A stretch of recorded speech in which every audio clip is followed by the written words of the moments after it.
Well, Professor, with Attorney Zulaika Lopez expected to testify today, what do you think are the key issues or developments should the public watch for during her testimony, given that she is a hostile witness?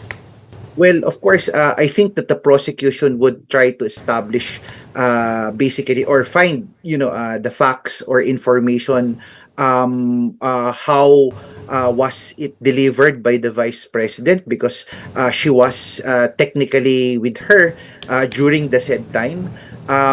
Probably also I'm trying to anticipate that, what was the context by which how it was delivered by the vice president, because if you can see the video, there's really full of, emotion and, anger on the part of the vice president. So I think the best person on the side of the prosecution to be able to,